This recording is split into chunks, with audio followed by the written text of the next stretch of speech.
Hello, and welcome to our first edition of Let's Talk SADS Live, the Canadian edition, coming to you today for the first time in 2025.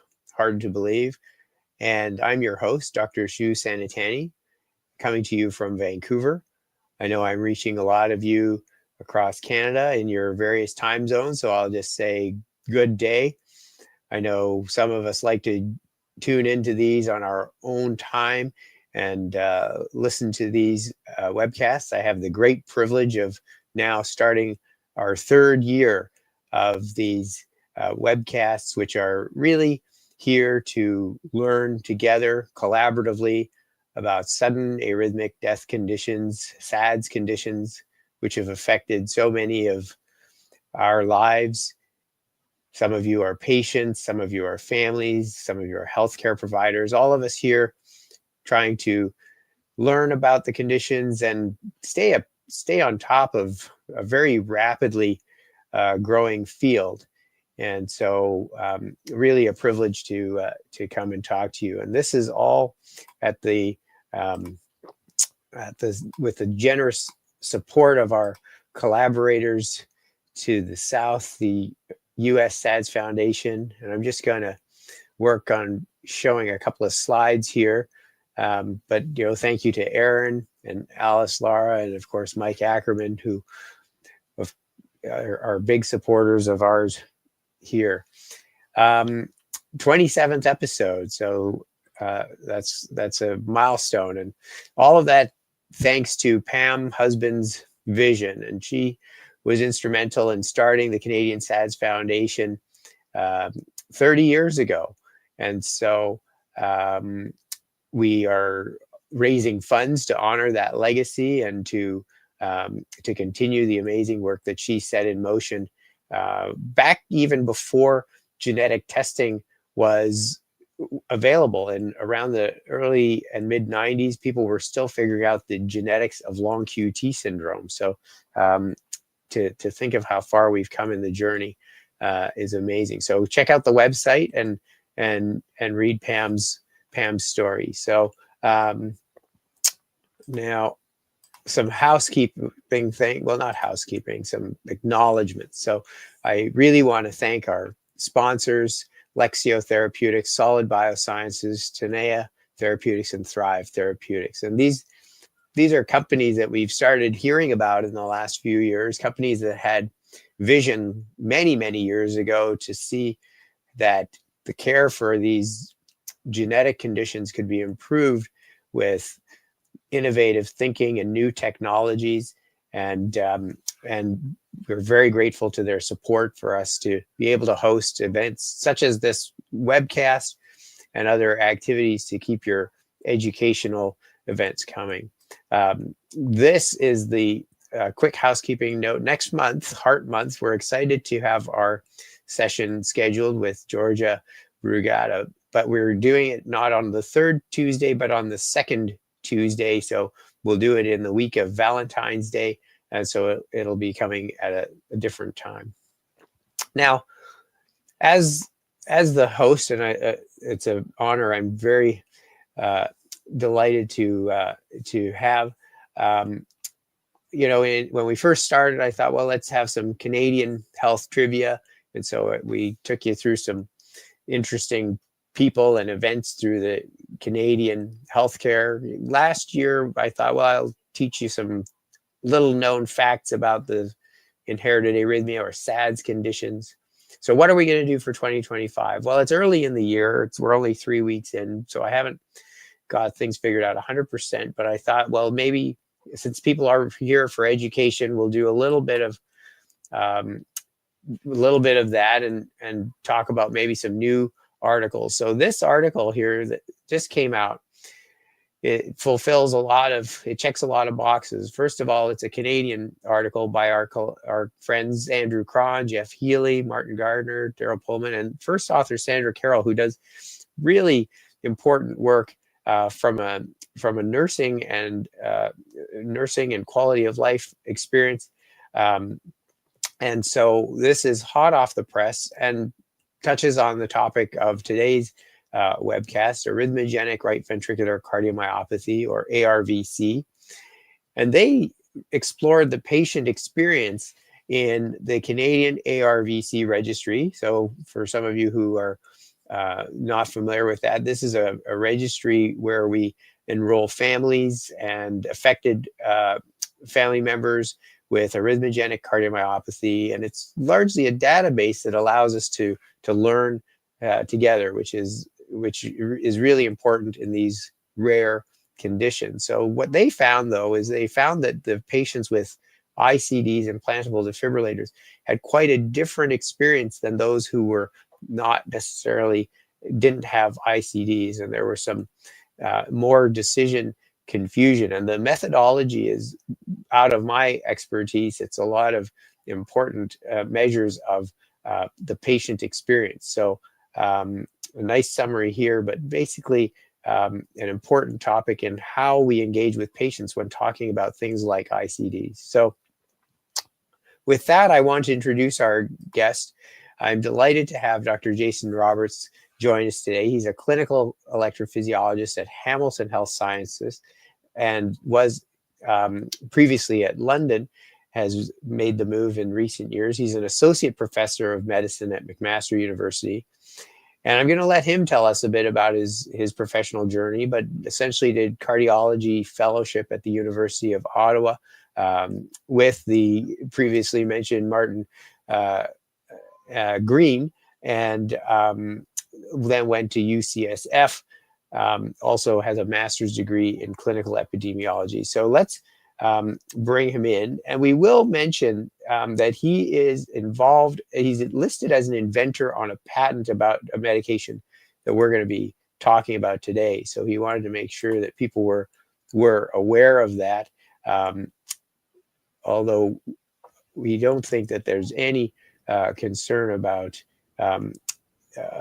that role and what we're going to talk about. So Dr. Roberts, welcome to the webcast. I'm going to call you Jason because I've been a fan of yours for a long time, and consider you one of my good friends in this community. Welcome. Thanks so much, Shu or Dr. Sanatani. It's great to be here. So I've given just some highlights here of sort of titles you hold, but can you just for our audience give us a little bit of an understanding of sort of how you came to be who you are, particularly when you realized that you were a genetic cardiologist. Tell us a bit about that. Yeah, sure. I guess the decision to do cardiogenetics there's a few factors. So my undergrad degree was in biochemistry and molecular biology, and I had always felt that DNA and genes were going to play a huge role in medicine in the future. And then in terms of my interest in cardiology, I had mentioned this before, and I think a lot of people know, I had AVNRT and had a slow pathway ablation right when I was finishing medical school. And because of that, I had read a lot about arrhythmia. I wanted to make sure that I was going to be okay. So then through internal medicine, I had a particular focus in cardiology, and decided it made sense to pursue cardiogenetics. So I did my internal medicine in Toronto, and then decided I wanted to go to Ottawa to work with Mike Golub, who was doing a lot of cardiogenetics at that time, one of the first people in Canada that was driving in this space. So that's kind of how it all started. So I did a 4-year program. Cardiology fellowship in Canada is 3 years from a clinical perspective, but because I wanted to do research and was really interested in being a driver in this field, I decided it made sense to do an extra year of research. So I did that between my first and second clinical years, and it went great. I had a great experience with Mike, learned a lot. And then I went to UCSF next. I felt that was a great clinical EP program that had a really nice translational bend. So it would enable me to hopefully become a good clinical electrophysiologist, and also continue to build on my research skills, and got a master's while I was there. So that's kind of how I came to be. And then when I initially came back to Canada, I worked, as you had mentioned, at Western for 5 years, which was a great experience. And then transitioned to McMaster a few years ago to kind of pursue certain research interests. And that's background. Any questions about that?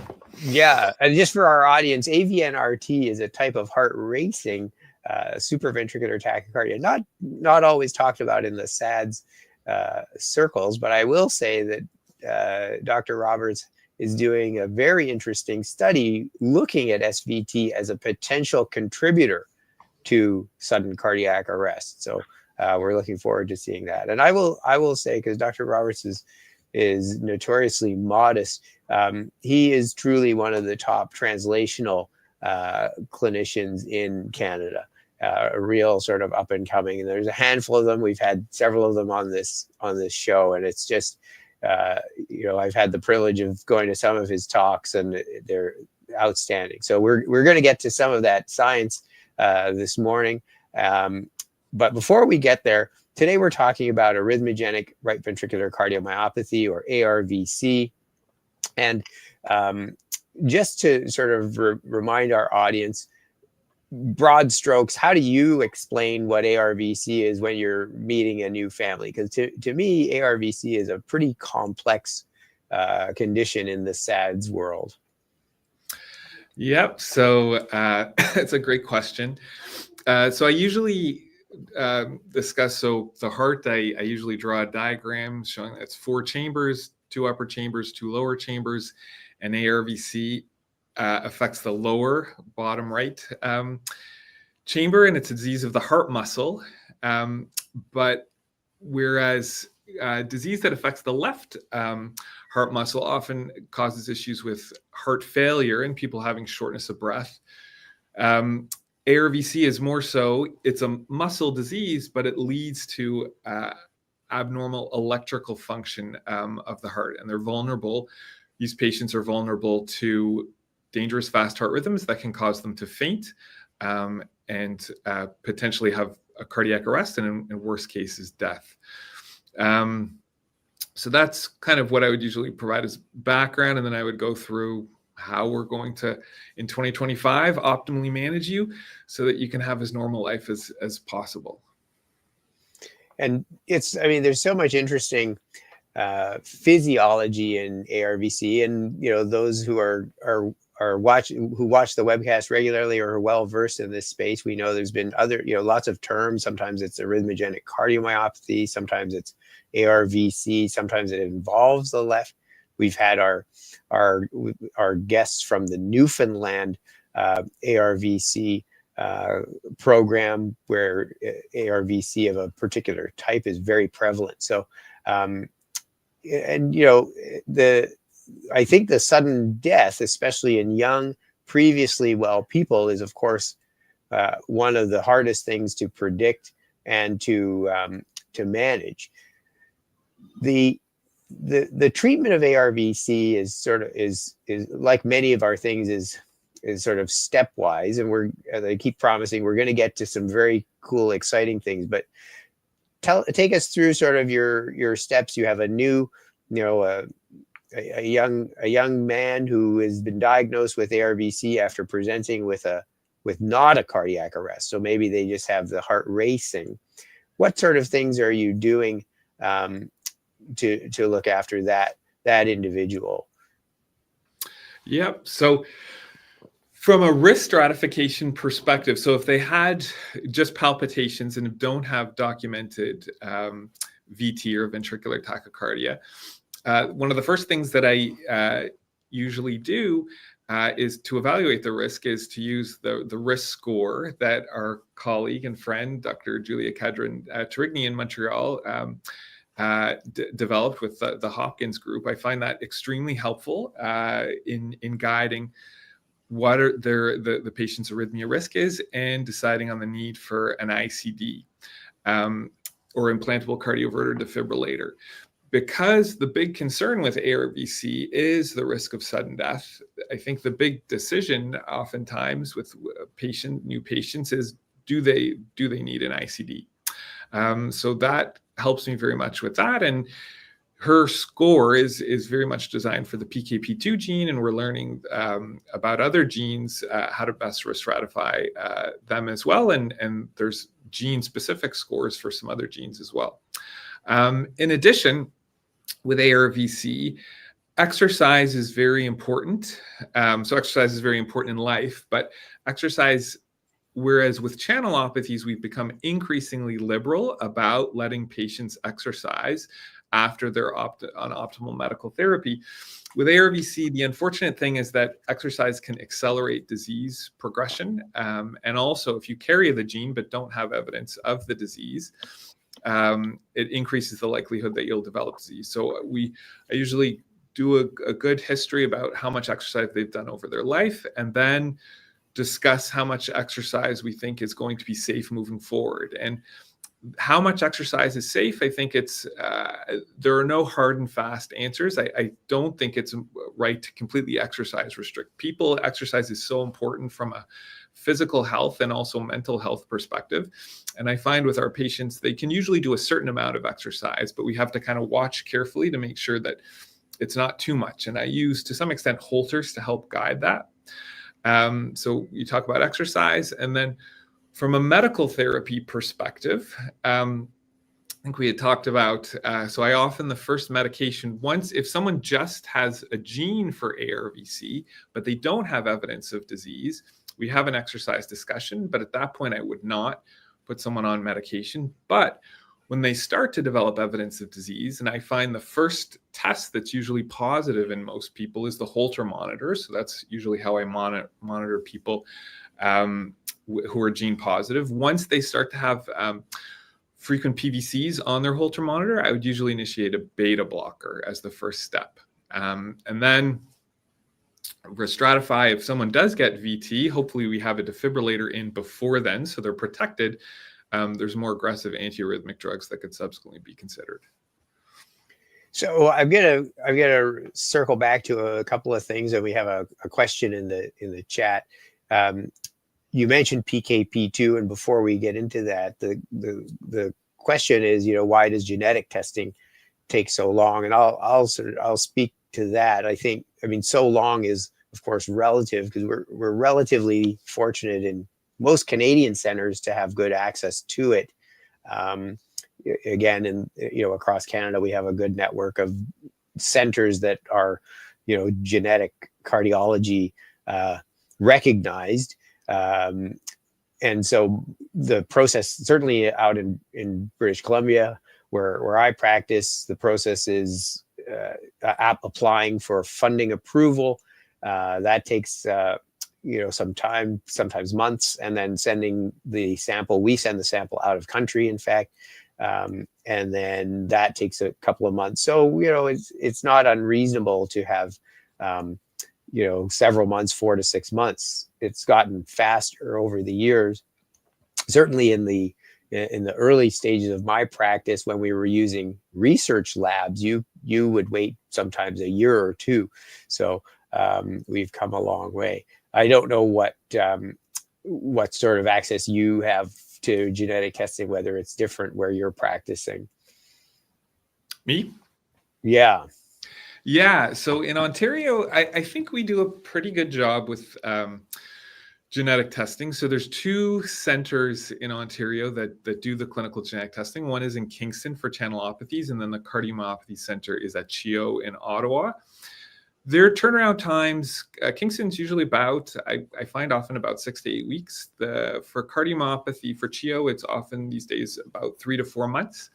And we also sometimes send samples out of province as well if we want an extended panel. In those cases, Ministry of Health approval usually takes about 3 to 4 weeks. And then after we send the sample off, we usually get the results about 3 to 4 weeks later. So it's still too long. I mean, it would be great if we could get genetic testing results back in a week. But it definitely, it seems like every year it seems to get a bit shorter. Yeah, and I think I wouldn't be doing my job if I didn't remind people that it's very important to have informed genetic testing. So that usually starts with a genetic counselor taking you through the process. And genetic testing, especially for ARVC, where I find sometimes the diagnosis isn't straightforward, we really want to make sure we're doing the right test. So you mentioned PKP2. So that, of course, is plakophilin 2, which is one of the most common genetic variants associated with ARVC. And there are others, but I think most of our knowledge really is in the PKP2 sphere.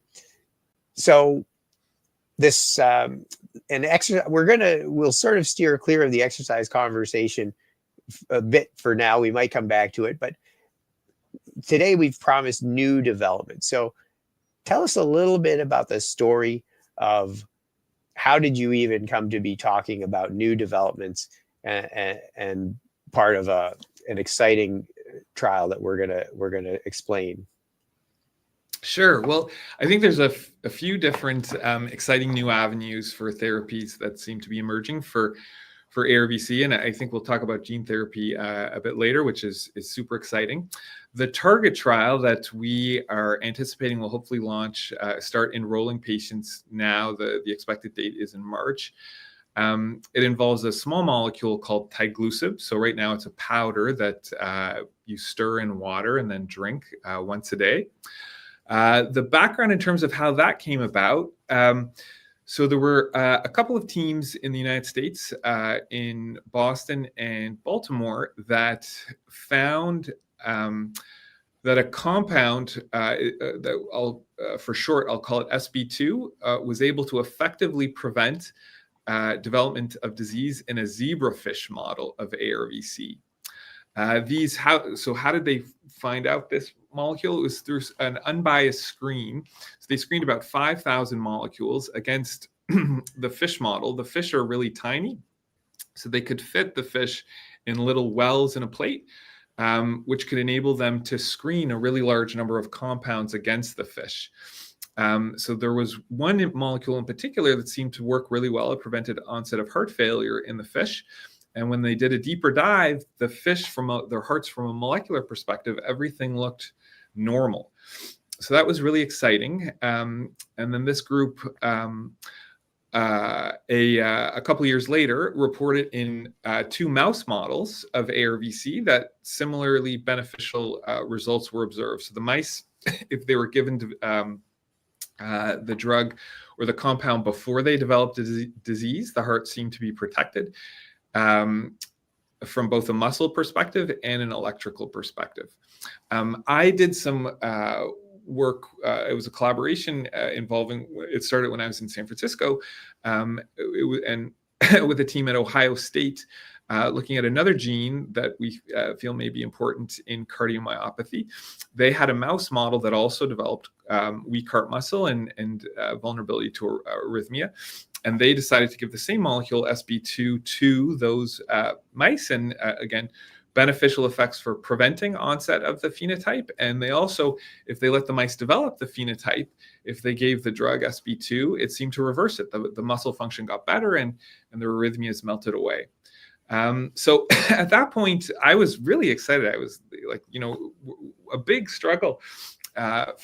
For me, it's frustrating in 2025. We meet patients that have these genetic variants that put them make them vulnerable to disease, but we can't do anything to prevent it. We have to wait until the disease develops and then start putting in defibrillators and putting them on drugs. It would be great if we could preempt all of this, provide a medication or some kind of a treatment that prevents disease onset. And this compound, SB2, had the potential to do that.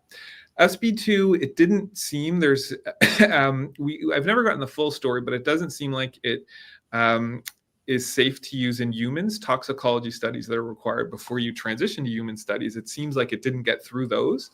But I was given advice by someone in the pharmaceutical industry who said, if this compound is exerting its effect through a class effect, so SB2 is something called a glycogen synthase kinase 3 inhibitor, and we think that it is through this pathway that it's actually helpful in ARVC.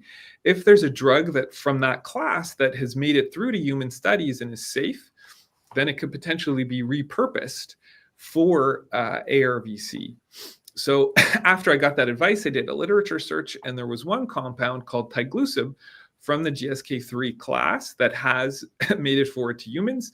It appears to be safe. It was studied for some neurologic diseases about 10 years ago, Alzheimer's disease and progressive supranuclear palsy.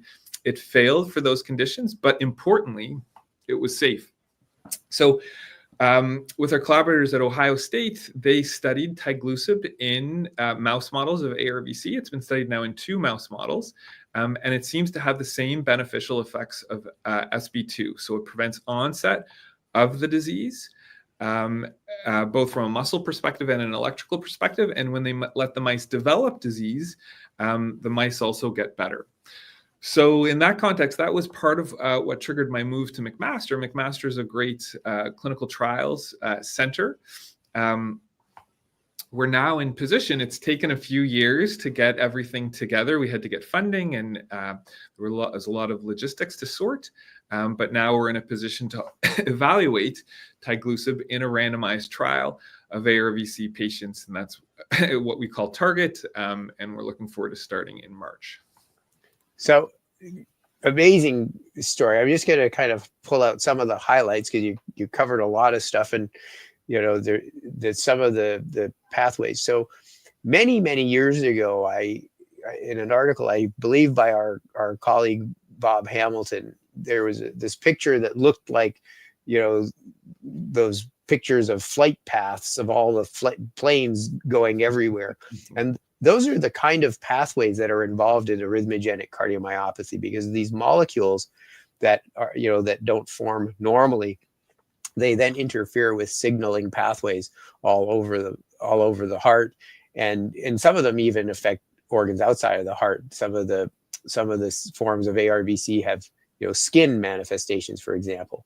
So these pathways then are understandably complex, and so Dr. Roberts was not making an animal up. Zebrafish is a wonderful experimental model for studying the hearts, and you can do very complex experiments on these fish.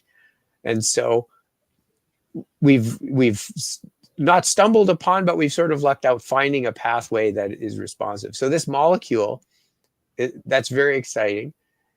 The trial. Tell us about the trial.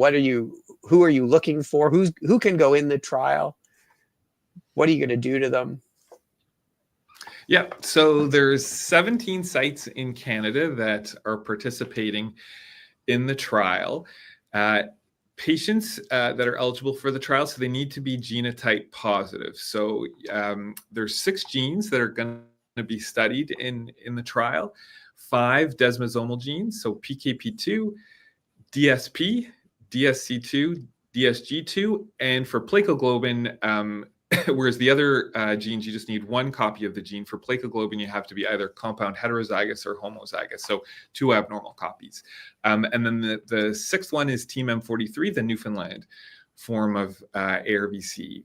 And this drug, and either SB2 or tiglusib, it's been studied in multiple of these different mouse models, and it seems to consistently show a benefit. So we're excited. Hopefully it will work for multiple of these genetic subtypes. In addition to being gene positive, you need to have evidence of disease.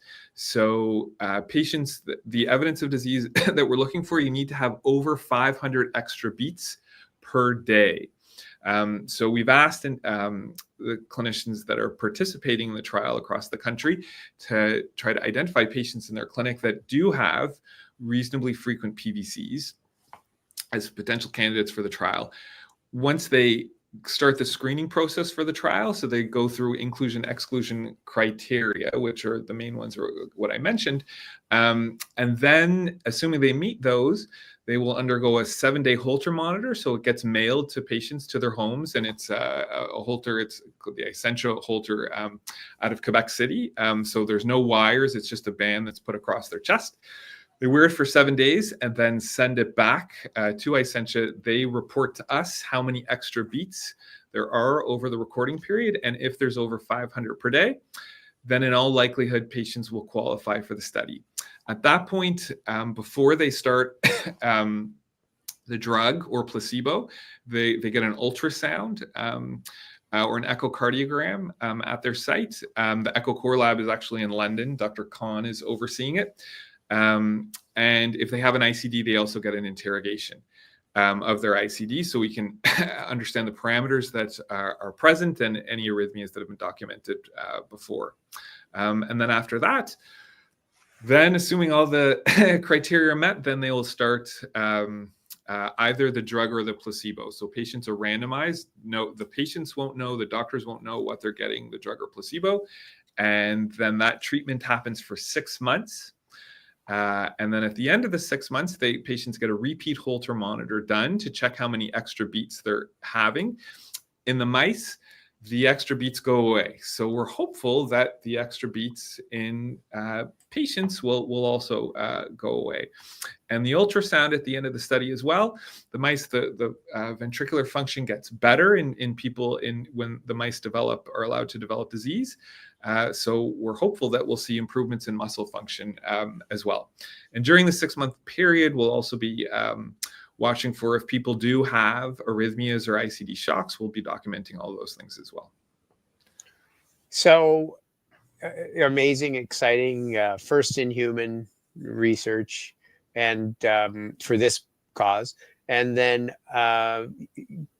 check it out. Go to the SADS website, sads.ca, and under the research tab, you can learn about this trial, and you can, if you're a patient or a family or a care provider, you can learn about this and then get in touch with the appropriate people. Usually talk about it to your healthcare team first. Arrhythmogenic cardiomyopathy is a sophisticated condition because it's both a heart muscle and an electrical condition. So most of the care is usually led by a center that 17 centers across Canada, is it? So lots of people doing this. And now just to go back, important for people to know. So even though you say has to have a positive genetic test, that's only the case in about 50 to 60% of patients with ARVC.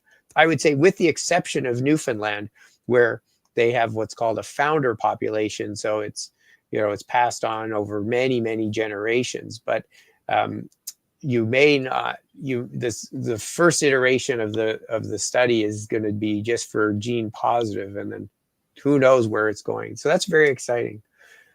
Now, we would be remiss if we didn't talk about some of the other up and coming approaches for this condition, and best of luck with the trial. What are some of the other things that you've been hearing about or even involved in as up and coming developments for ARVC? Yep. So for ARVC, really the future is now. So gene therapy trials have started in the United States, which is really exciting. They're for the PKP2 form of ARVC, the PKP2 gene. There's a few different companies that are pursuing PKP2 gene therapy. The rationale for the approach is people that have PKP2 ARVC, usually there's one copy of the gene is abnormal, and the specific genetic change results in that copy, just the protein is not generated. So the cells only have half as much PKP2 protein as they need. So the gene therapy programs are designed to deliver an extra copy of the gene to heart cells. They're using adeno-associated virus, or AAV, to deliver the gene into the heart cells. In mice, the results look wonderful. So if the mice are given ARVC, mice are given the the AAV drug with the PKP2 gene before they develop disease, they seem to be protected from disease. And similarly, if the mice have disease and are given the AAV therapy, things get better.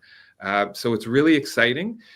If it works, the dream is that it may be a single treatment will result in permanent protection from the gene. So the initial studies, I'm not personally involved in any of them. I think all of the sites are in the United States at the present time. They are enrolling up to, I think, approximately 10 patients. After they get the infusion of the drug, then they're monitoring them. The initial endpoints are at 1 year, and they're going to be monitoring these patients as well for up to 5 years. And hopefully we see similar results as to what was observed in the mouse models. So very exciting time. I completely agree. I did not think that in my career we would be talking about gene therapy for the SADS conditions, and it's coming into the clinic, and even we're having conversations with patients, and I think we as a field have some learning to do, because even in this conversation, I'm thinking, well, if let's say I meet the inclusion criteria, so I have I have ARVC, I have the right qualifying conditions, how do I make difficult decisions about going into gene therapy versus the target trial versus another trial? It's a lot of information that's available, and not every trial is going to be the same. And some trials, I think most trials, you can only be in one trial at a time. So I think it's from a SADS perspective, the organization, it's really a responsibility of ours to make sure that we can help families with these conversations. So that's why it's so great to have you here with us today. In the last couple of minutes here we have, I want to put you on the spot about a few other things. So we've got gene therapies, we've got new molecules. Does everybody with ARVC need to do these sort of things? Does everybody does everybody with ARVC need an ICD? Yeah, so those are great questions, and I think everyone's unique. And in that context, I think the future, in all likelihood, there will be, for certain patients, small molecules or drugs taken every day may be the best route. Other people, gene therapy may be the best route.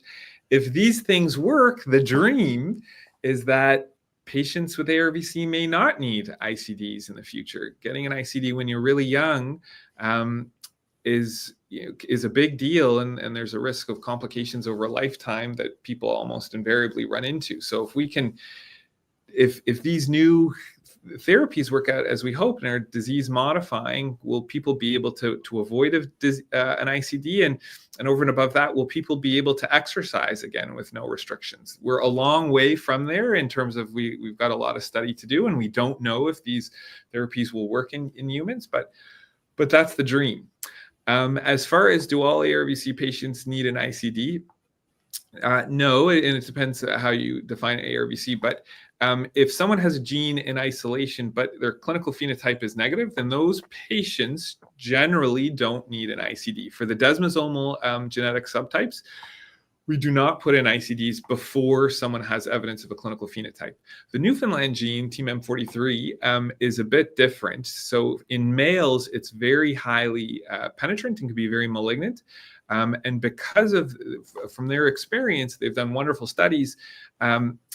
In males, they recommend that an ICD goes in regardless of clinical phenotype after puberty. So that's very different than what we do for most genetic conditions. Usually phenotype or the clinical picture is what guides us in terms of determining both treatment from a medication perspective and an ICD. But for TMEM, it's for males, it's really just based on once they hit puberty, the risk is felt to be sufficient enough that they should be protected with an ICD. Females, it's a bit different. So females are lucky. With TMM, their phenotype is generally milder, although there's exceptions. They originally had said consider putting an ICD after 30 years of age, but I think we're finding that females, a lot of them can be fine for a long time. So in consultation with the Newfoundland group, Dr. Connors and Dr. Duffett, increasingly with females, I now wait until a phenotype emerges. So that's kind of the background. For the genetic subtypes, the desmosomal subtypes, we use the risk scores. So Julia's ARVC risk score, that's what I use for PKP2 and DSG2 and DSC2, because they seem to behave similar to PKP2. There's a new desmoplakin risk score that the Hopkins group has recently published that will help us a lot with that. And I think we're still learning about plakoglobin and Naxos disease, but that's kind of how I approach ICDs for these patients. Yeah, and I agree that it's you started with every patient is unique, and we're using statistics and calculators, but ultimately it comes down to a conversation and shared decision making. That we saw the nice work that Sandra Carroll has done on the shared decision making conversations with ARVC families. And even the Newfoundland, I look after a few of those families, and it can be a tricky conversation to know exactly what to do, especially around these growing adolescents who have a lot going on.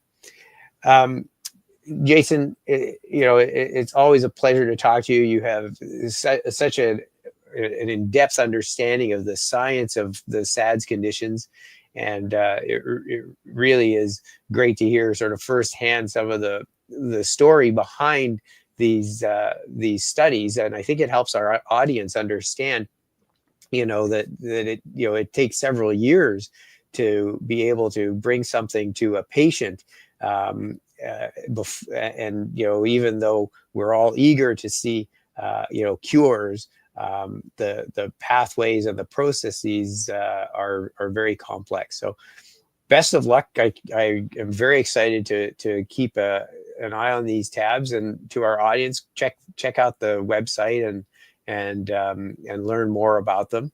And Jason, I look forward to our next conversation. Thank you so much. Fantastic. Thanks so much, Shu. It's always a pleasure. And yeah, it was a lot of fun.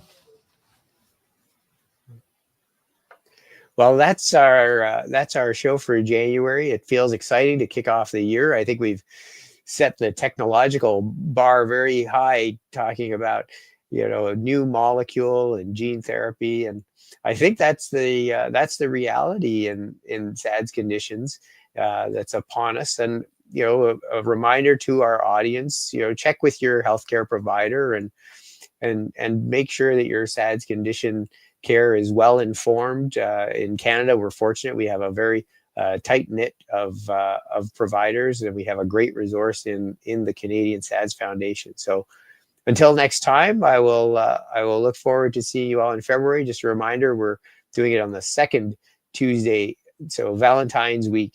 We'll see you here. Thanks so much.